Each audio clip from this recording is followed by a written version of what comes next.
Hello everyone, you are listening to the Leong-Form. We are brothers. My name is Hossan. And I'm the younger brother, Stanley.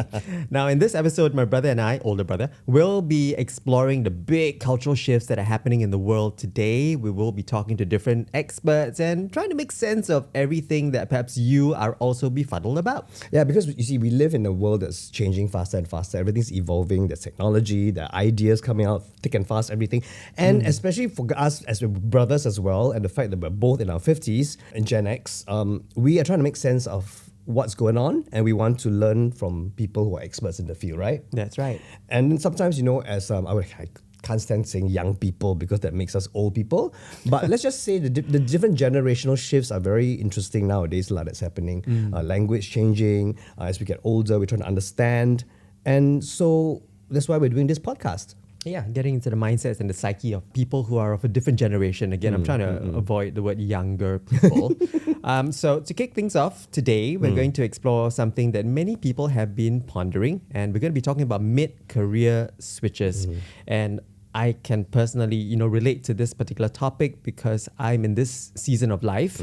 So perhaps our guest would be able to give me some advice as well as I try to navigate this, as perhaps you tuning in would be also trying to figure it out yourself. Now, some of us have done mid-career switches successfully. Some others maybe not as smoothly as you had hoped. Now, we also have to consider the impact of COVID, right? How it has affected the way we work. And then you've got the whole advancement of technology like AI. I mean, is it going to be robbing us of our jobs in the future? So everything really is getting more and more complicated, as Hossan had mentioned, and job scopes too are evolving. You try getting AI tell jokes lah, see what happens. Can't they? You ask AI, hello AI, tell a joke.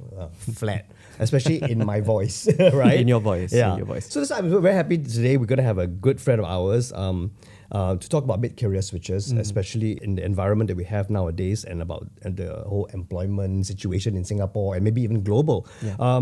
He's a man of many talents. He can interior design. The first time I went to his house in Hougang, I went, wow, this was not HDB flat. And then he sings, and that's how you know him. Yeah, my first recollection of our guest was when he was on stage. He was in a local musical called Corporate Animals. I can't remember exactly the animal character that he played. He was a deer. Oh dear. But, his voice and singing enthralled me, and I just wish he had spent more time in musical theatre, but who knows, he might, you never know, right? Well, now he's rich because musical theatre cannot earn money one. Maybe he can make a return now because he's rich. But in Singapore, he's one of the top talent recruiters in this industry, okay? He has founded his own recruitment company called James Kenneth Co. Back in 2010, worked with big clients like Citibank lah, McDonald's lah, the Lo and Behold Group, many Fortune 500 companies, and he's got something very exciting to tell you as well, That's right. I have in my hands, this book titled Higher Power, Hit Hunt Like a Pro, and it's written by James, published by Epigram. James, congratulations on the book, and welcome to the Leong-Form. Thank you. All right, Thank you for having me. So, we've known each other for so many years, Yes. okay? I've known you throughout, we said, all these different parts of your life. Been through thick and thin, literally. Now thick lah.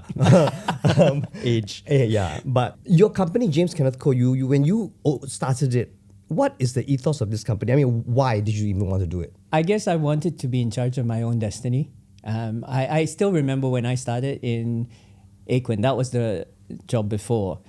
And it was starting out from scratch, also relaunching the brand in Singapore. And I remember my boss saying, all you need to do is grow it to a team of 10, and that's fine.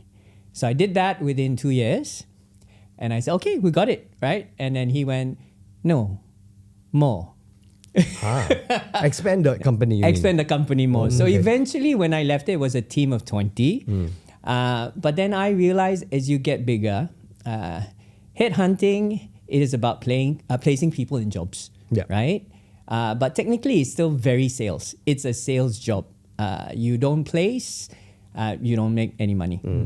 And the reason why I started JKK was I wanted to do a good job. I wanted to place people, but I didn't want to place people, how would I say this? I didn't want it to affect quality. Right, because when you have to put so many people in, then your quality will go down, right? So you just kind of like, oh, okay. Anyone. Becomes a factory like that.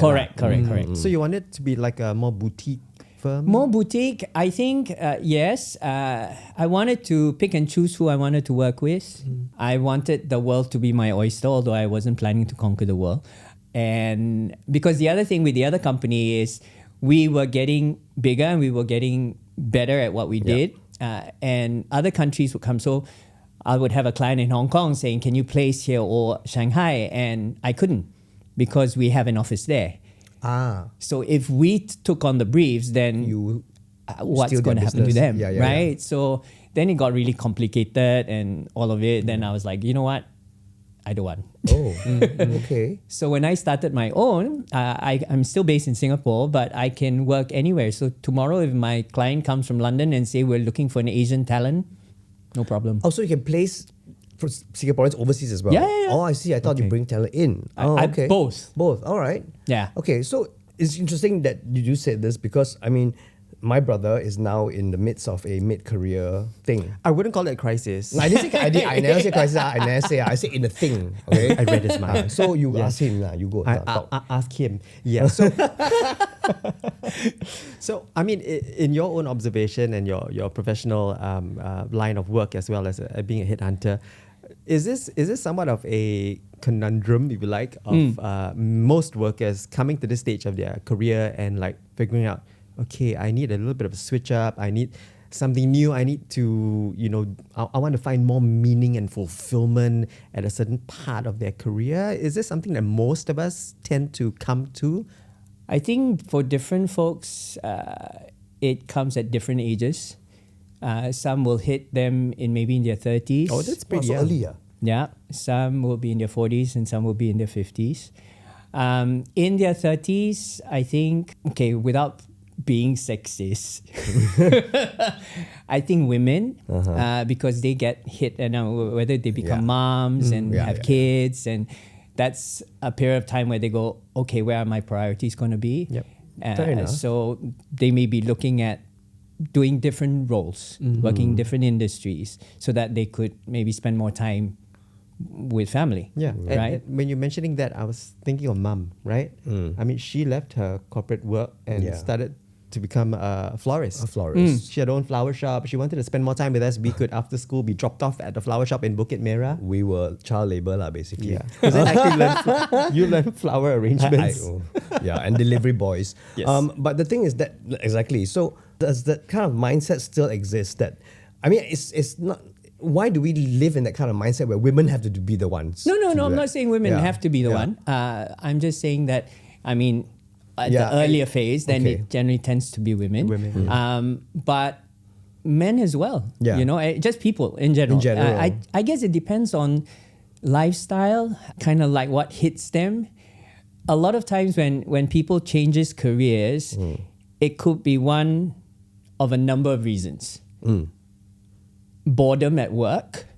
I'm doing the same thing over and over again and I really don't want to. They don't like it anymore. The other one could be a health scare. They can't take the pressure or they need to slow down, but they want to be gainfully employed, blah, blah, blah. The other one would be family. So that applies to women and some men. These generally tends to be maybe the top three reasons because why. You've gone through a few career switches in a sense lah. Yes. Right? Because you weren't always a headhunter. No. So I started in advertising. Yeah. So I left it when I was in my 30s. And I left it because I wanted to go to client side.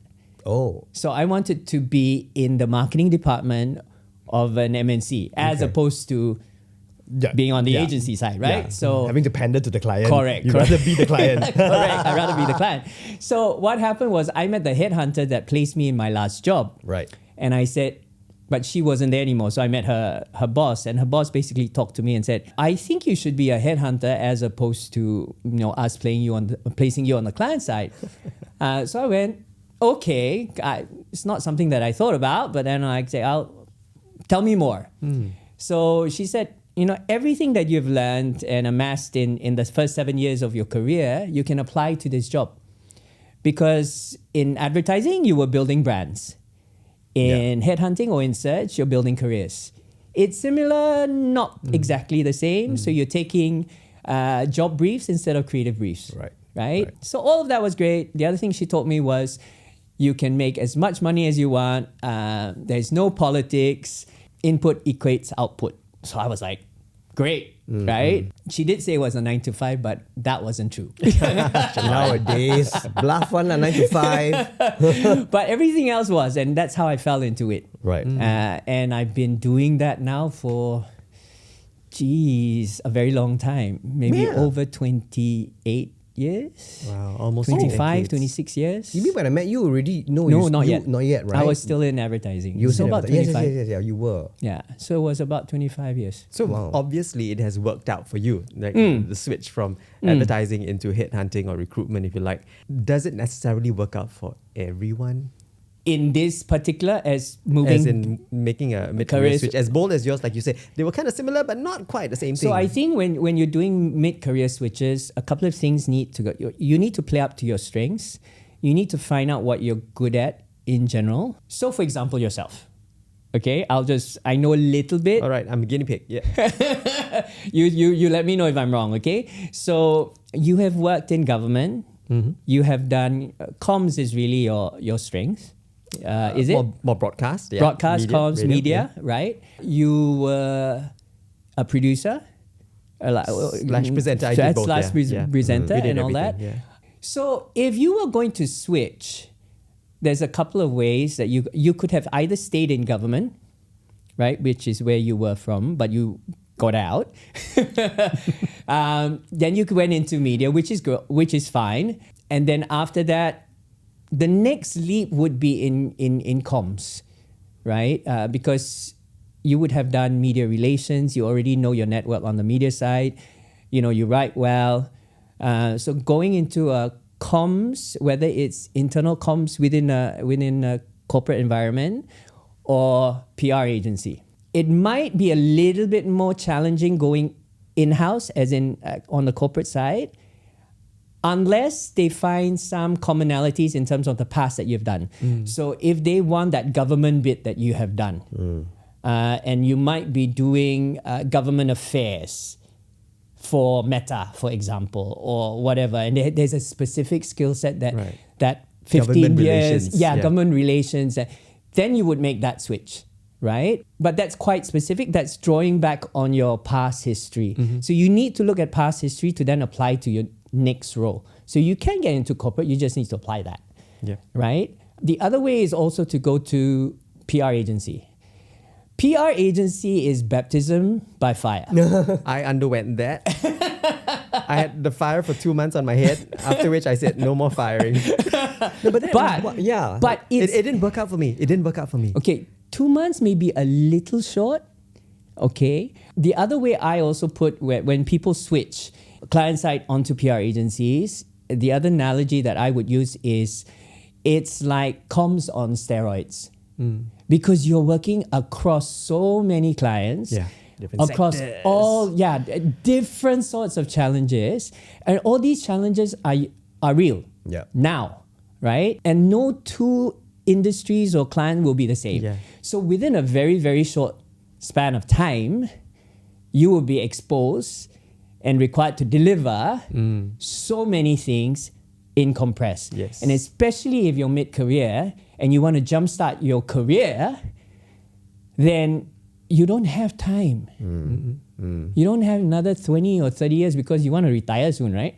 So, good idea, James. Good idea. But, not all of us can get there like so quickly.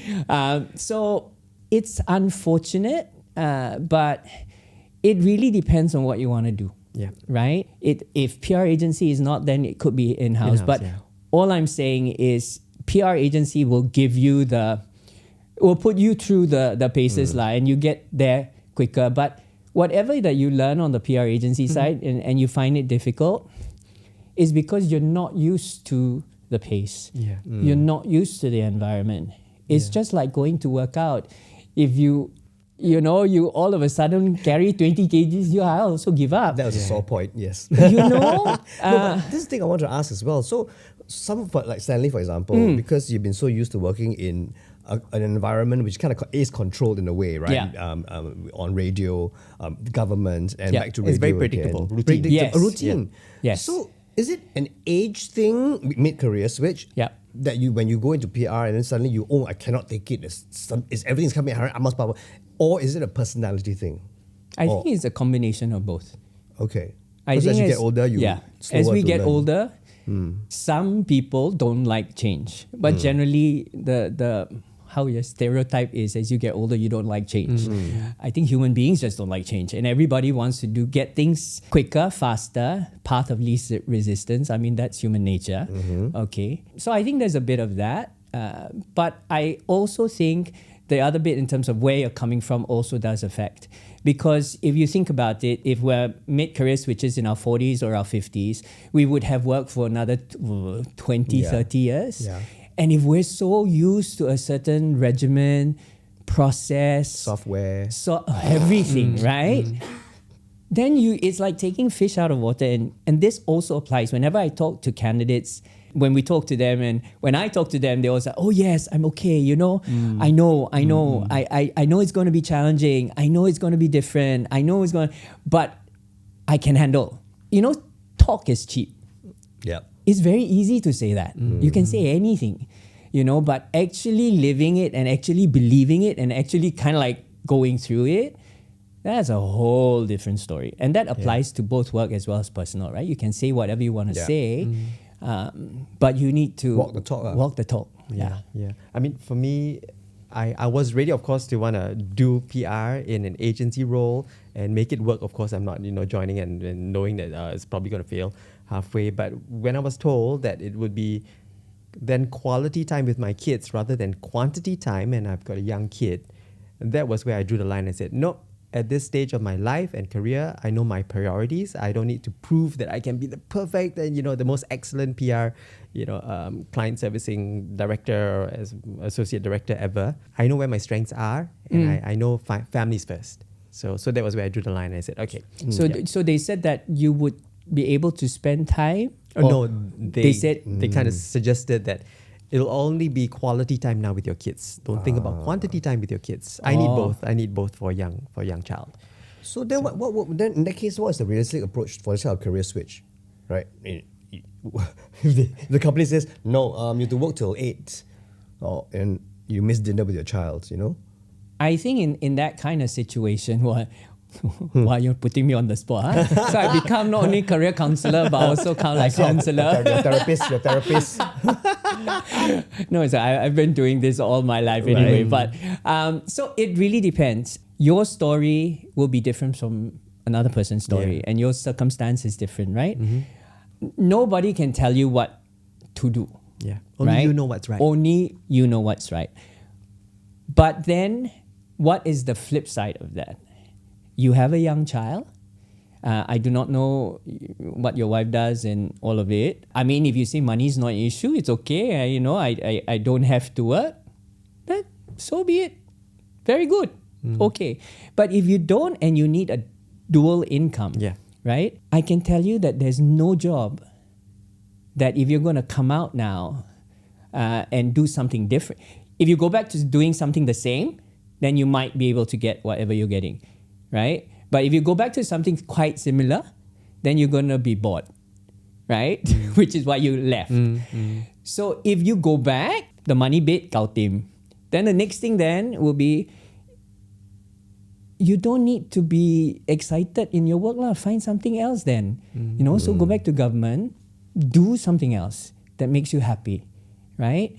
That was another thing that every time when I talk to mid-career, they say, "Oh, I'm bored and I'm this and I'm not learning anymore, or I can do my job with my hands behind my back, and I get paid 500,000, and I'm So I'm like, very good, no, very good. Yeah. So if you're earning good money but you're bored, why do you need to job hop? Yeah. Why do you need to change just because you're bored? Why don't you do things which means you can do your job in half the time. So you have another 50% of your time to do something else that you have put off for how many years in your life, okay? You might want to take up fitness, or you want to go and volunteer for certain things, or anything lah. Write a book like or you write have. a book. Yeah, I don't know where you find You time. know, use the time to do something Right. else, right? Why do you have to go? And the other thing people always will say to me is like, oh, but better opportunity, or people think grass Yeah. is greener on the other Always, side, right? right? Always, right? And I will tell them, no, the grass is not always greener on the other side, because it might be dead, brown, worse still, it might be cement. Wow. Okay? Very Carpet good. grass. Right, carpet grass. Or fake. So it's not always greener on the other side. So So, okay, let's say, so for Stanley now, right? Yes. And for a lot of people who are maybe listening and they're in their mid-career mindset switching, what are the perhaps skills that one should equip ourselves with in order to go, okay, I think I'm going to take this next leap of faith, and what should we equip ourselves with? I think the main thing, you need to self-reflect thoroughly in terms of what your strengths are. Okay, in general, from soft skills and then hard skills. So if you have always been doing something in, I don't know, healthcare, maybe go to adjacent industries.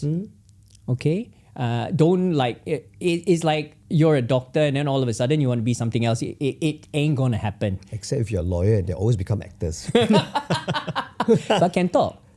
They are. Unless you're a mime artist.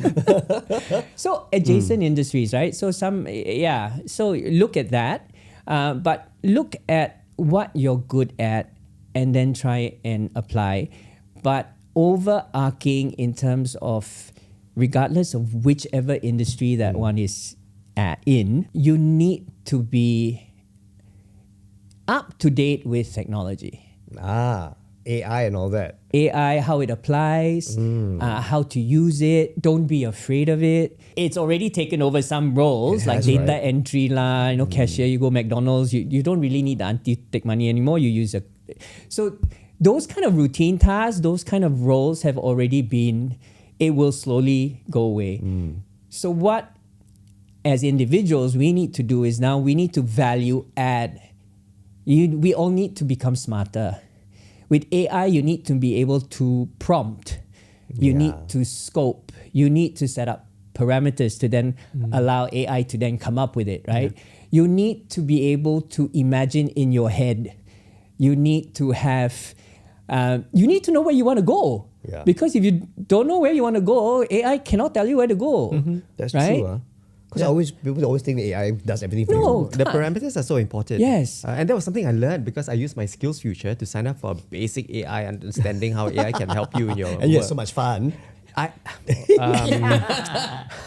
Well, that's debatable, but anyhow, I learned how to use different kind of tools, and I could come up with company logo. I could come up with But images. were you interested in all that though? I think it's going to be useful. I mean, whether professionally or even personally. But the interesting thing at that course, that one-day program, was that there were a lot of more senior people, many of them retirees, homemakers. And when I set foot into the classroom, I was looking around like, wait, am I in the right class? But they were really there to learn about AI, which was really That's great. intriguing. And I asked one old auntie who was, seated beside me, and I said, why are you learning this program, this course? Why are you enrolled in this course? And she said, well, because my granddaughter would ask me what is AI, so she thought she better have some way of coming back with an answer. So I was like, Maybe it was the wow. first time he was the youngest in the entire class. I was about the youngest. Yeah. Wow. Can you imagine? Yeah. So Wow. that's how interesting, right? That all the seniors are learning these things. The other thing also on Yeah. AI is, I think it pushes one to master your language. Which is important. Which because is I think very we're losing important. our language skills. Yeah, Including you- our punctuation marks. Right? That's another topic altogether. because a similar word could mean similar things, but the nuance are different, right? I can't come up with an example right now, but I think those kind of things will be more important. So a lot of times, sometimes people say, "Oh, you won't be able to write. You can't." To a certain extent, maybe, but then you still need to know the English language deeper to then really extract the value of AI. So Okay, so let's just move away from technology for a little while because I think especially in my business, I've come to you so many times before, because like no work lah, jobless actor lah. I go, James, should I get a real job? Should I go full time? Right? And many times I've done that. I got no money this year. How? And then you've always given me advice, right? Yeah. About what do you really want to do. Yeah. Which is what we were circling back to. I can't stand using jargon like that, but circling back to how we. It's about the passion. It's about what I really enjoy getting up every day to do. Yeah. But one needs a network though, because you can't just be a single lone island, and then expect work to fall into your lap. So how does one build that kind of network, especially for someone like Stanley who's in mid-career and then or whoever wants to expand? How? Okay, one thing that I find if someone hasn't really been looking for a job or doing all these switches, they tend to be quite focused on their day-to-day, right? Yeah. So their network's not big. No. So even for the most extroverted person, they sometimes feel uncomfortable talking to people, but that's the main thing. Talk to other headhunters. Talk to people in the industry that you want to. Talk to your friends, right? Some of them like, paiseh lah, don't want to talk, don't want to feel like I'm desperate or I'm switching jobs already, and they get, you know what? Don't give a shit about what people think. I mean, if they're your friends, they should give you advice, right? And if it's an industry that you want to go to, I would actually suggest for that person to reach out, not to HR. The people who will hire you, don't reach out to them. Don't reach out to HR, okay? Sorry. I don't mean anything, but I just mean, like, say, if you want to know what the real job is in comms or a programmer or whatever, talk to someone who has walked that path, right? You can get a lot of information. And if they don't know you from a bar of soap, you can always just say, hey, you may not get a reply, right? But if you're honest and you say, hey, this is who I am and I'm looking at this. I see that you are so-and-so in here. You've been there for 5 years. There must be a reason why you've been in this company for, and I'm interested to know a little bit more about this job function in this industry. Can I buy you coffee? Can I buy you lunch? And you never know, right? Yeah. I mean, that's one of the ways that I do it, every day. Reading your book, I'm like, wow, you very busy. How much coffee you drink a day? A lot. To just people that I don't know, right? And why would they want to see you? Right? So I would do that way. I would also maybe ask clients to refer me in or candidates to refer me in. So just use whatever network that you have. Don't be shy. Just really putting yourself out there. You have to put yourself out Don't there. just put open for hire on LinkedIn, but really put yourself out there, go out, network, Correct. connect with people. Still put open. Yeah. Still but put that sign just on. don't stop there because that's very passive. You've just done something, you wait for somebody, right, to come in, and you have to do both, right? And again, when you talk about mid-career switch, it depends on how old, what age. If you're in your 30s and you go, then you still have maybe 30 years of working. But if your mid-career switches are in your 50s, it's challenging. Yep. Because the runway is shorter already. Yes. Yeah, and then your knees start creaking, you can't run much anyway. Tell me about it. Nobody's going to say this to you. But there is definitely ageism out there. Yes. And they won't say. They can't say what? They can't say, right? So the usual that you'll get is, fit's not right. They won't- Overqualified. Yeah, or they'll just give you some very vague reasons.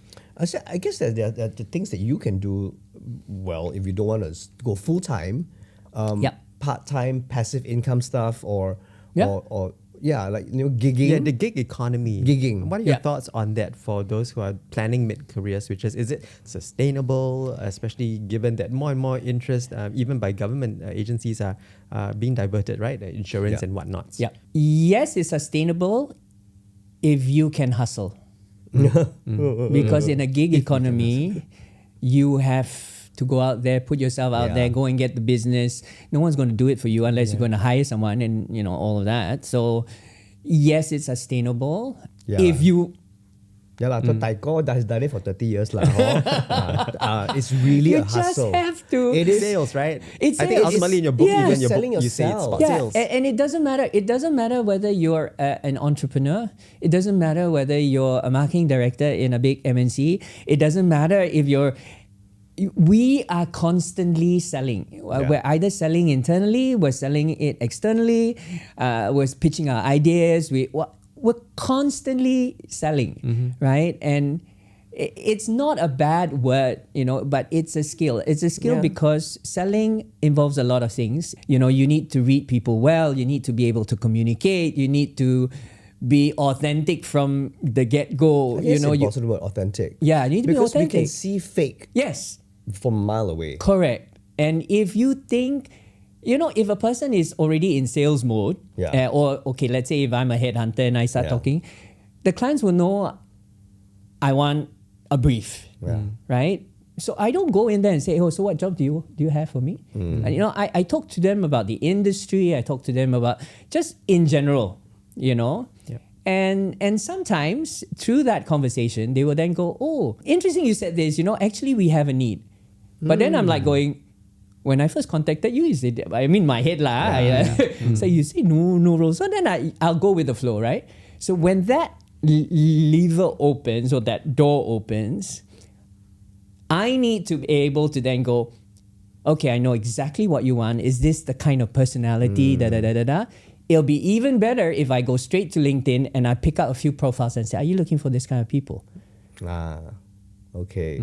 So if it's the first time I've had a conversation and he doesn't know me from a bar soap, what I've done is I've already communicated that I know the industry, I know the people, I know what he's looking for, and I didn't have to take 2 weeks to go. I may only have 2, but at least I would understand what he's looking for, and then I can then search for more. So in that case, right, when you do a mid-career switch like that, for example, it's okay to go one level down in a sense. Because, for example, in our industry, as in the entertainment industry, I always keep saying that, we always hustling because we need to always look for a next job. You can be Phantom of the Opera one day, sign a 2-year contract and be on West End. And then your contract ends. And then the next thing you are selling programs in front of house because that you need to earn a living. But this is our gigging industry. This is how there's no corporate ladder in the arts. Unless you join Arts Council. But so then how does it work for someone like Stanley, for example? Because you've been at this level for so many years. Would you want to go like, okay, let's do something different and take a pay cut or do something completely? Is it an ego thing? Is that I don't know. That he needs to answer that. Because, I think it's a very personal, because different people, right? So whether you want to continue gigging, then you need to understand kind of like, okay, this is the ecosystem. This is what we need to do. I need to do. And it's the balance, right? It's the balance because you have a young kid and you don't want to sacrifice quantity over quality and all of that. But what is that quantum? I can't tell you, right?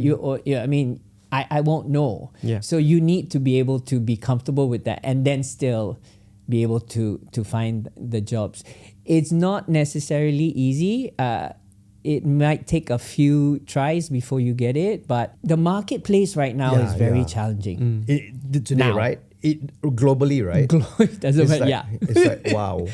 It is very challenging. So last year, in and of itself, I was talking to so many people who were earning maybe 20K and above out of jobs. So some of them could be in their 30s, 40s, 50s. The minute they hit their 50s, and they may be on the higher, and if they lose their job, it's quite scary because it's very hard for them to go back in, right? And these candidates are coming from really top companies. When they talk to me, they are not first round or second round cuts. They are in the 4th and 5th round cuts. So close. Wow. Yeah. So what that means is that these people are very good and companies don't want to lose them. But they have no choice because maybe they're not making from a revenue standpoint and they need to cut. So then they have to cut, right? And it's very sad because these are really good people, but there are no jobs. Some don't want to take a cut, then they wait lah. Some might be a bit more, then they'll say, okay, I'm quite open to it, so let's see. The other option that some are going, we want to be, okay, this whole fractional marketing, fractional this, fractional what does that. that mean? It's basically freelancce or contract. Okay, I but see. it's Okay. another term now. Wow. Fractional. Fractional marketing director. But there's more people there, and it's becoming more of it because there's a lot of good talent now. Yeah, that can do this fractional bit. But even if you talk to all these who are doing fractional roles, the success rates and are they surviving, it's a hit and miss. Because the one thing that if you're in a fractional role, basically if you need to hustle, right? And if you're 20 to 30 years, you're very comfortable in big organization with structures and multi-budgets and stuff, you're not necessarily hustling out there. You're very protected. Yeah. Correct, right? So your CV might be great. If someone comes through the door and wants your work, then good, but then if you have to go in there, it's a bit of it's, for some people, it might be, I won't say embarrassing, but it's like, Yeah lah, a bit of loose Toot face my lah. horn. yeah, some don't want to toot their horn. Some may go, okay, I used to work in Google, now I'm on my own and a bit they won't say it to me, but it's the, I now may look a bit desperate lah. Yeah, but loose face lah. Loose It's a face lah. pride lah. See, I mean, Yeah. Then so I suffer this thing called imposter syndrome, right? So if I were to go to you and say, I want to do all these things, right? I want blah blah blah or whatever. How does one deal with that? I mean, that means you pretend that you can do the job? Can you see through all those clients, those people that you meet? He's wearing special glasses. Candidates, you know what I mean? Because I mean, my secret weapon is the word why. Why you are imposter? No. They'll say Why do you whatever they feel want, right? Right, They'll say, right. oh, I'm strategic and I think I've done this. I say, okay, why are you strategic? Then they'll tell me, okay, why is that strategic? If I keep asking why and, how did you get there? And, it will unravel very quickly if you don't have what it takes. You can't articulate it. And you're just spewing. These words. So you come back to the fake thing again. Yeah, You so can it's tell. like a lot of words people use is like, I'm strategic lah, I'm people lah. Some will just, you ask them about their key achievements and I'll ask them about their strategic thoughts in terms of doing whatever they do, and they'll give me the process. Oh, okay. Right? So then I'll go, okay, so you're strategic from a process point of view, but you're not necessarily strategic. Itself. Yeah. So I know the steps from how to get from A to Z and how to navigate that and do some shortcut, but the heavy lifting is not there, especially if it's someone quite senior. How did they get there in the first place? Some people have the gift of the gap, some people manage up and they hire better people than themselves, and It sounds like your former company, huh? Moving on to other tools, I suppose.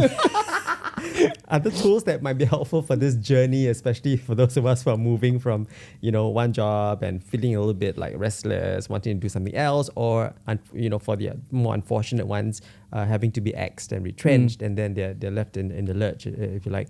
Are there certain tools or programs that you think they should really consider as being helpful for this journey as they contemplate, making that mid-career switch, perhaps to a different industry, an adjacent, sector, as you say? So it all goes back to what you want to do, right? And if what you want to do, you're not equipped, then yes, obviously, take some.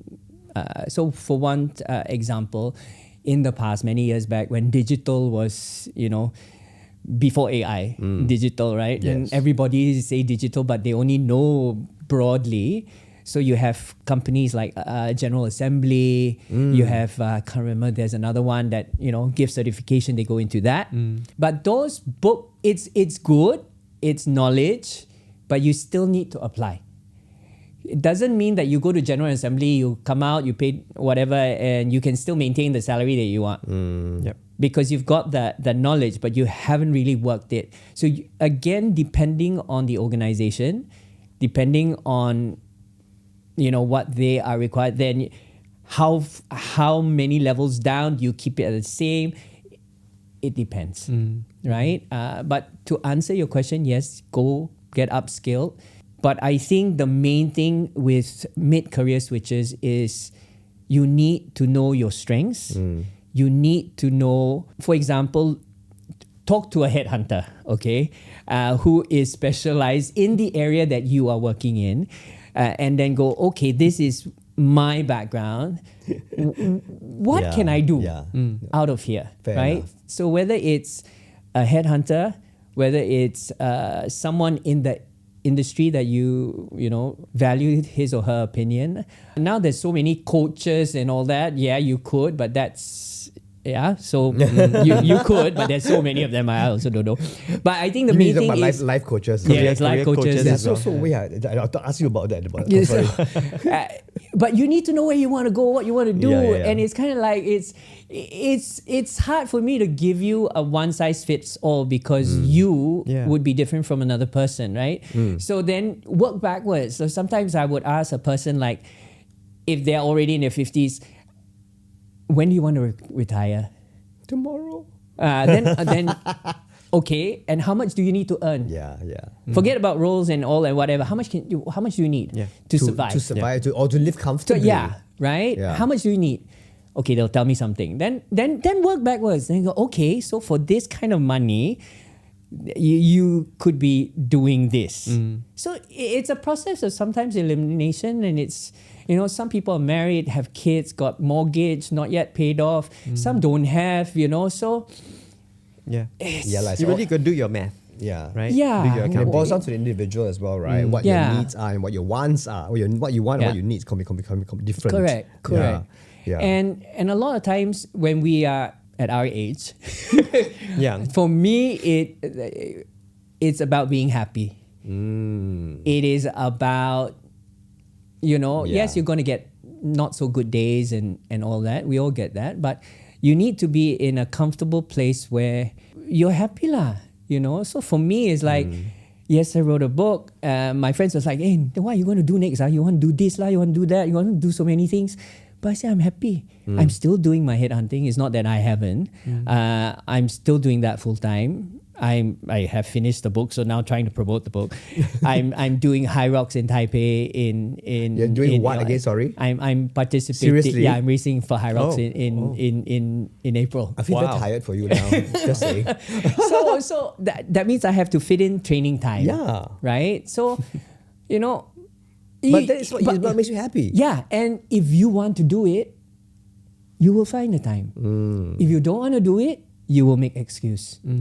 Right? So don't make excuses for yourself. Know where you want to go, and just go for it. I mean, I think it's interesting because a lot of people don't. I mean, I guess when you reach a certain stage in your life where your aspirations and your needs or your wants have kind of been fulfilled. I mean, materialistically, for example, fashion lah, travel lah. Then it boils down to something more intangible. Like, I mean, for your case, Stanley, it could be because it's family. You've got the kid, you've got your wife, and then then what makes you at peace at the end of the day when you go home, right? Or when you wake up in the morning.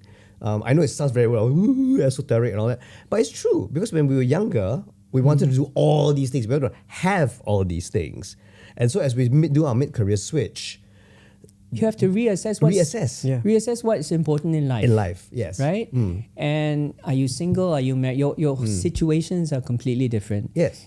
If you don't want to work and your partner is okay with it and is supportive and allows you to have a break, have that break. Right? But when you also be mindful that as you have that break, you also take care of him or her.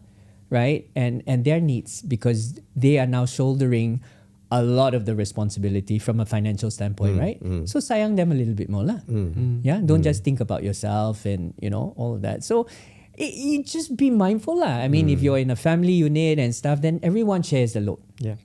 right? Yeah. You know, there's this one career coach that had this advice for those contemplating a mid-career move, and she boils it down to VIPs: values, interests, personalities, and skills. Somewhat, very aligned really with what you've been saying all this while, James. Anything else to add to this mix of VIPs? Values? Interests, personalities, and skills. No, I think that basically summed up. Yeah. Yeah, I think so. Yeah. But the job market, like you said, is very hard right now. Yeah. So we're a bit worried. I mean, even in the gigging industry for us as well. I mean, for Stanley looking for a job next, for us, because budgets are being cut left, Yes. right, center. Yes. So if now for D&Ds, no more big ballroom, I host, I sing song, all they have it in the pantry, order Grab food. Because that's how much budgets are being cut. So what is your personal, I mean, you are doing your research and you analyze the market. What is your forecast for the next few years? I mean, I'll be a millionaire if I had. Not you lah. You are a millionaire. Hello, I'm going to be your best friend forever already. I mean, when people ask me this question, right, I always tell them I've been in the business, in the hairhunting business for over 20 odd years, right? And never ever have I ever heard from my clients tell me the next year is going to be better. Oh, is it? Never. Oh. Always got something on. Right? Economy lah, or this lah, or that lah, or okay lah, we're cautiously optimistic. Wow, okay. I never had, so to me it is, you can't control something that is out of your control. True. The world will be whatever it is. You need to be aware, you need to adapt. As human beings, we need to adapt, whether it's AI, whether it's, how what you call business have to function, like say working remotely or all of that. Organizational structure will change. That's what I'm trying to say. Yeah, we need to adapt, and we need to be mindful that these changes will have an impact. But we need to also go beyond it and be willing to accept it and evolve. Because I think very often we get stuck in the rut, in our comfort zone, and we're happy doing what we want. You push me a little bit, okay lah, but don't push me too much because I'll be too uncomfortable because I've got other things I need to do, right? Because then you encroach into my time. And what I find right now, which I find quite disturbing, is more the younger generation, who I find is not, they may not be resilient enough to change. You can't push them too hard. Interesting, because they got so much technology to learn and all that. You mean in terms of what? Work ethics? Work ethics, attitude. I would have like account managers who say their AEs will tell them, after 6 o'clock, don't call me, it's my time. Oh, yes, I've heard this before as well. Not CEO level, so you're talking to an account manager who's dealing with should account. Be working. Yeah, and talking to her AEs, and her AEs will tell her, okay, after 6 o'clock you don't call me, because it's my time already. Okay. Then you push them a little bit, they cry. You push them a little bit, they say, oh, I've got mental, mental health. Well, what can we say, right? Yeah, it's kind of like if you say something, then not. Then they'll throw the diversity thing what woke or not. I'm so woke. They cancel you out. I don't know. But No, but I get it, because we have it across the board. I think in every industry. And it's not, for me, it's nothing wrong with that. If you want, you go and take a break or what. But work is work. That's where if I'm running a show, that's where I come from. You got to do your job lah. Then if you really take off, you take off. Okay, but get the job done. I think that's where I come from. But so for Stanley now, It's not all about me. no, this episode about me. It's about you because you want to make career change. What? Yeah. I'm constantly changing, so I don't know. Chameleon. Any final thoughts that you want to ask James, or that you think he can? No, I think my takeaway would be to really know yourself, know what you value in life and work. Play to your strengths. Put yourself out there. And know how much you need to live. Yes, do your Yeah. maths, right? Seek your assistance from your financial advisor if you need to, and your private banker if you have one. So And putting then that all together. sometimes, let's say, it's okay to be, again, uncomfortable. Yeah, it's okay to not be okay. Okay, yeah, Wow. and then Yeah. move, because it's unsettling, it's uncomfortable. I think let's look at it on the bright side now, lah, as we end the podcast. Because doom and gloom, next 5 years die, no job. Hey. Oh, to answer your last question, yes. right? Just strive to be the best version of you. Okay. Okay, do the best. Good people will always find jobs. Yes. Crap people will not find jobs. No Absolutely. matter whether it's high, Whichever industry. whichever industry, Yeah, right. whichever, down market, up market, whatever market, Yeah. just be really good at what you do. I also think that in the end of the day, just the final thoughts. You will face more rejections in life Yes. than acceptance, than being hired, and that's why being in the gig industry gives you a very thick skin to say, okay, fine, you don't like me, but not because I'm not good. I may not be the right fit for the whatever role that comes your way, whoever's looking for new work. So I just say, I think to wrap things up, keep your chin up, Yep. everyone. Okay, it's not all doom and gloom. Okay, despite what's happening around the world, I think within your own circle, within your own ecosystem, be the best version of yourself.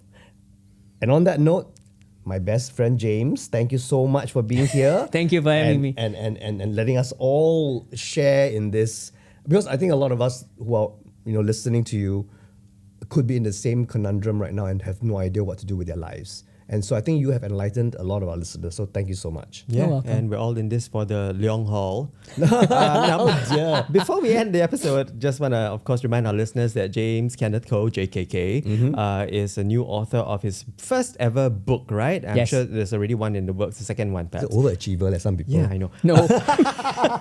Higher Power is titled Hit Hunt Like a Pro. Yeah. And you can connect with headhunters like James on LinkedIn, Facebook, and Instagram as well. And of course, check out James's new book. Once again, Higher Power, HIRE, not HIGHER. Higher Power, Hit Hunt Like a Pro, available now at epigrambookshop.sg as well as at Kinokuniya Singapore. Well, I've read the book. So I congratulations. You're not going to Thank you. become a headhunter, are you?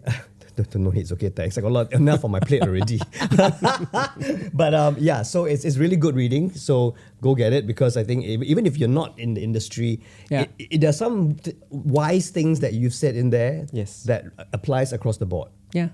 As people. As long well as you're in humans. sales. As long as you're a human being. Yeah. Yeah. More than just technology, it's about relationships. Exactly. Absolutely. So on that note, thank you once again. Tune in to our next episode of the Leong-Form. Very Leong, huh? You Chong Hei Ma. Sorry. Where I think this could be Singapore's first sibling podcast. Yeah. Yeah, brother. We're going to fight more in upcoming We don't episodes fight as well. one, Oh yeah, we don't fight. We just share opinions. Yeah. See ya. Bye.